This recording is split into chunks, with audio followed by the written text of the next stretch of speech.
মাত্র 5টি অধ্যায় পড়লে তোমার ভূগোল প্রথম পত্রে এ প্লাস নিশ্চিত। মাত্র 5টি অধ্যায় পড়লে তোমার ভূগোল প্রথম পত্রে এ প্লাস নিশ্চিত। আমি এরকম 5টি অধ্যায়ের কথা বলবো যে 5টি অধ্যায় পড়ে গেলে তুমি অবশ্যই ভূগোল প্রথম পত্রে এ প্লাস নিশ্চিত করতে পারবে। এখানে তোমাদের মোট 9টি অধ্যায় রয়েছে। এক হচ্ছে প্রাকৃতিক ভূগোল, 2 হচ্ছে পৃথিবীর গঠন, 3 হচ্ছে ভূমিরূপ পরিবর্তন, 4 হচ্ছে বায়ুমণ্ডল ও বায়ু দূষণ, 5 হচ্ছে জলবায়ু উৎপাদন ও নিয়ামক, 6 হচ্ছে জলবায়ু অঞ্চল পরিবর্তন, 7 হচ্ছে জীবমণ্ডল, 8 হচ্ছে সমুদ্র স্রোত ও জোয়ার ভাটা, 9 হচ্ছে বায়ুমণ্ডল। এখান থেকে মাত্র 5টি অধ্যায়ের কথা বলবো যে 5টি অধ্যায় পড়লে তোমরা অবশ্যই 5টি সৃজনশীল আনসার করতে পারবে। আমরা জানি ভূগোল প্রথম পত্রে আমাদের 8টা সিকিউ দেওয়া থাকে, অর্থাৎ 8টা সিকিউ দেওয়া থাকে। এখান থেকে আমাদের 5টা সিকিউ কী করতে হয়, আনসার করতে হয়। এবং আমাদের 30টা এমসিকিউ দেওয়া থাকে, 30টা এমসিকিউ দেওয়া থাকে।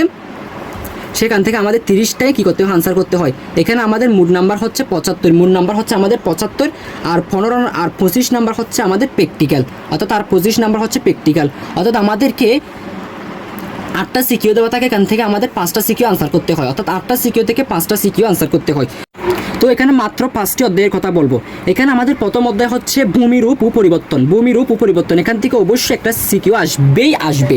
ভূমিরূপ ও পরিবর্তন এখান থেকে অবশ্যই একটা সিকিউ আসবে, এবং এটা যদি তোমরা উত্তর করো অর্থাৎ আনসার করো তাহলে তোমরা এখানে 10-এ 10 পাবে।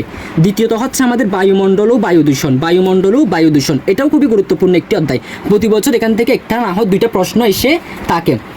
তাহলে এখানে একটা আছে, তাহলে 2টা সিকিউ আমরা পেলাম। একটা হচ্ছে ভূমিরূপ পরিবর্তন, দ্বিতীয়ত হচ্ছে বায়ুমণ্ডল ও বায়ু দূষণ, 3 হচ্ছে আমাদের জলবায়ু অঞ্চল পরিবর্তন। জলবায়ু অঞ্চল পরিবর্তন এটাও খুবই গুরুত্বপূর্ণ একটি অধ্যায়, এটাও খুবই গুরুত্বপূর্ণ একটি অধ্যায়। তাহলে এখানে একটা আছে, 3টা সিকিউ আমরা পেলাম। 4 হচ্ছে আমাদের জীবমণ্ডল, 4 হচ্ছে আমাদের জীবমণ্ডল এটাও খুবই গুরুত্বপূর্ণ একটি অধ্যায়, এটাও খুবই গুরুত্বপূর্ণ একটি অধ্যায়। এখান থেকেও প্রতি বছর প্রশ্ন এসে থাকে। তাহলে এখানে একটা আছে। তাহলে আমরা এখন 4টা অধ্যায় পেলাম। পঞ্চম অধ্যায় হচ্ছে আমাদের বায়ুমণ্ডল, এটাও খুবই গুরুত্বপূর্ণ একটি অধ্যায়। তাহলে এই 5টি অধ্যায়, 1 হচ্ছে ভূমিরূপ পরিবর্তন, 2 হচ্ছে বায়ুমণ্ডল ও বায়ু দূষণ, 3 হচ্ছে জলবায়ু অঞ্চল পরিবর্তন, 4 হচ্ছে জীবমণ্ডল, 5 হচ্ছে বায়ুমণ্ডল। এই 5টি অধ্যায় পড়ে গেলে তোমরা অবশ্যই 5টা সিকিউ কী করতে পারবে, আনসার করতে পারবে, এবং তোমাদের ভূগোল প্রথম পত্রে অবশ্যই এ প্লাস নিশ্চিত হবে। তাহলে এই 5টি অধ্যায়, 1 হচ্ছে ভূমিরূপ পরিবর্তন, 2 হচ্ছে বায়ুমণ্ডল ও বায়ু দূষণ, 3 হচ্ছে জলবায়ু অঞ্চল পরিবর্তন, 4 হচ্ছে জীবমণ্ডল, 5 হচ্ছে বায়ুমণ্ডল। এই 5টি অধ্যায় পড়লে তোমাদের এ প্লাস নিশ্চিত হবে। আমি আশা করি তোমরা বুঝতে পেরেছো।